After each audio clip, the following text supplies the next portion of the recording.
Holy Gospel according to John, the first chapter.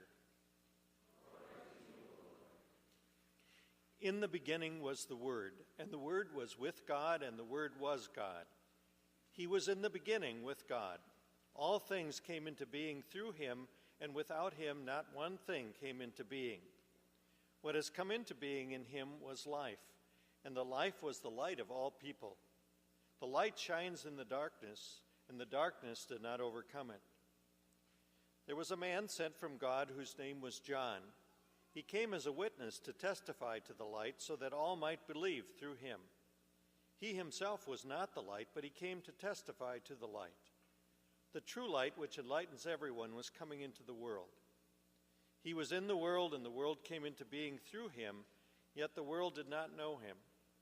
He came to what was his own, and his own people did not accept him. But to all who received him, who believed in his name, he gave power to become children of God, who were born not of blood or of the will of the flesh or of the will of man, but of God. And the Word became flesh and lived among us. And we have seen his glory, the glory as of a Father's only Son, full of grace and truth. John testified to him and cried out, "This was he of whom I said, 'He who comes after me ranks ahead of me, because he was before me.' From his fullness we have all received grace upon grace. The law indeed was given through Moses. Grace and truth came through Jesus Christ. No one has ever seen God. It is in God, the only Son, who is close to the Father's heart, who has made him known." The Gospel of the Lord.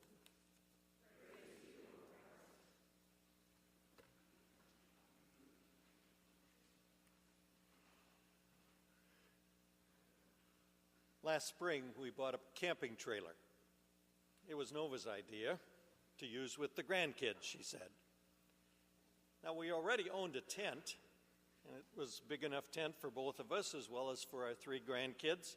So I suggested when she came up with the idea that we could save a good bit of money if we didn't have to buy a camper and, of course, the truck that I now drive. But that didn't fly. Our days of tent camping are over, she said. You see, we went tent camping on our honeymoon. And it was a short honeymoon, maybe just 2 or 3 nights. I interned at a church in Billings, Montana, and we had to get back for our senior year of seminary, and so we did a very short honeymoon. But I can remember pitching our tent out on one of those nights. It was very late in Yellowstone Park, I think, and there was more than one set of eyes out there in the dark watching us as we set up our tent. And I suppose maybe it was similar memories that might be one reason that she now says that we have to camp in a trailer instead of a tent. Verse 14 of our gospel text today says, "And the Word became flesh and lived among us, and we have seen his glory, the glory as of a Father's only Son, full of grace and truth."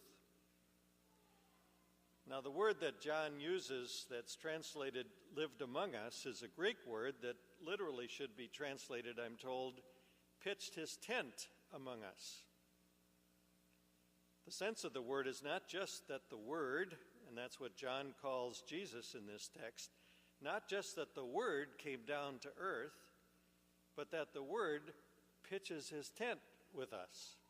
In other words, God wants to go camping with us. In the incarnation, God was pitching God's tent among the people that he had created. Most religions have stories of some form of divine being visiting humanity. But in Christianity, the divine does more than just stop in for a visit. God sets up camp with us. He pitches his tent among the people and becomes a real flesh and blood human being. Eugene Peterson in The Message paraphrases this verse, "The Word became flesh and blood and moved into the neighborhood."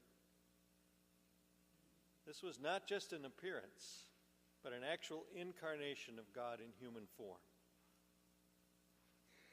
According to the gospel writer John, Jesus became a man in order to show us God, who God is.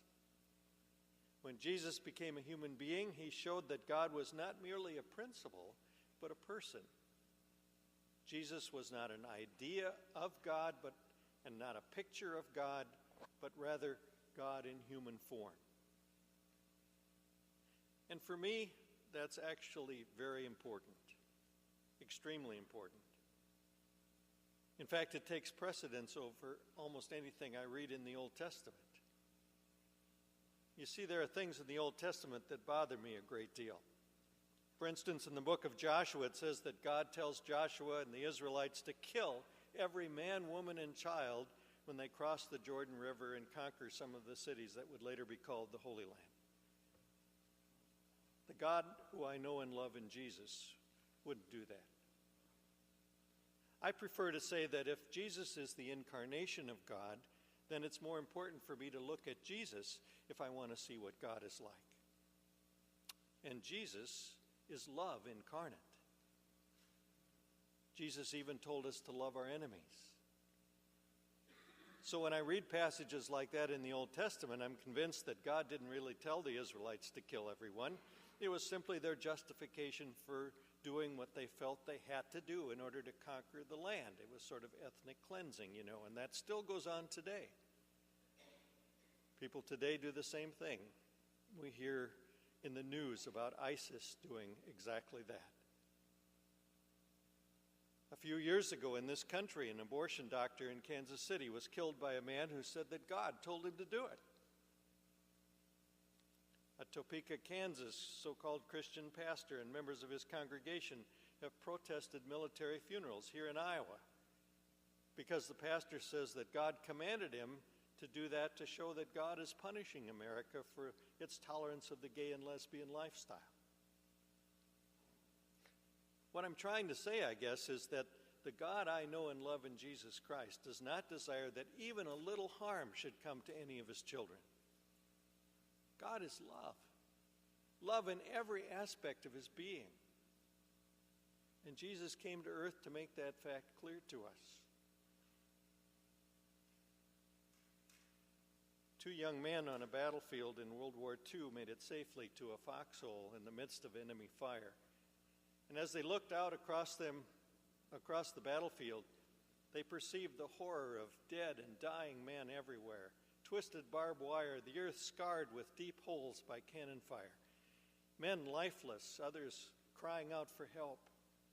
And finally one of the men shouted out, "Where in the world in all of this is God?" And as they continued to watch and listen, they soon noticed two medics, identified by the Red Cross on their arms and on their helmets, carefully making their way across this perilous scene. And as they watched, the medics stopped and began to load a wounded soldier onto their stretcher. Once loaded, they began to work their way back across this war-torn battlefield back to safety. And watching this, the first soldier now boldly answered the honest but piercing question of his friend. He said, "There is God. Right there is God." When Jesus became a human being, he came to show us God. He came in the midst of the loneliness and the horror of a world gone mad. And yet in the chaos and the confusion, Jesus announced that God is here among us. Where is God? God's here, right here with us in Christ. Jesus came to show us who God is and what God is like. Jesus shows us God in a way that we can understand, in a way that renews us, in a way that gives us hope. Jesus became one of us to feel our hurt. In that one act of becoming human, he identified with our pain. Pain of loneliness, he felt it. The hurt of rejection, he felt it. The sadness of losing a loved one to death, he felt it. The scars of mental or physical abuse, he felt it. When we suffer pain, lots of times we want others to understand what we're going through. We want others to be kind of like us so that they can identify with us. We don't want to be alone in those circumstances. We want others to kind of feel our pain and our hurt. But when Jesus became one of us, he understood us. He identified with us. He felt our pain and he hurt along with us. Jesus became one of us so that God could become touchable and approachable and reachable. You know, often when we think of and talk about God's location, we point upwards to the heavens, don't we? Most often we think of God as being up there, far removed from the cares and concerns of this world. But because Jesus became one of us, God came down here to live in our midst. We could never reach him up there, but in love he came down here to us. He became touchable and approachable and reachable. Listen to what Christian author and pastor Max Lucado wrote. He said, "Just call me Jesus," you can almost hear him say. He was the kind of fellow you'd invite to watch the Rams-Giants game at your house. He'd wrestle on the floor with your kids, doze on your couch, and cook steaks on your grill. He'd laugh at your jokes and tell a few of his own. And when you spoke, he'd listen to you as if he had all the time in eternity. Make no mistake about it, people loved being around Jesus when he walked this earth. They came at night to see him. They touched him as he walked down the street. They followed him around the sea. They invited him into their homes, and they placed their children on his lap and at his feet. Why? Because he refused to be a statue in a cathedral or a superhero read about only in comic books. He chose instead to be Jesus, deity dressed in humanity, God here among us. And as you read the Gospels, there's not one hint of a person who is afraid to draw near to Jesus. There's not one person who is reluctant to approach him for fear of being rejected. And I think we need to remember that. We need to remember that the next time we find ourselves amazed by our own failures, because we all have them. Or the next time that guilt burns holes in your stomach. Or the next time you think that you see something wrong with your church, or you hear a sermon that fails to move you. We need to remember that you and I are always the ones who create the distance between ourselves and God. It's Jesus who builds the bridge.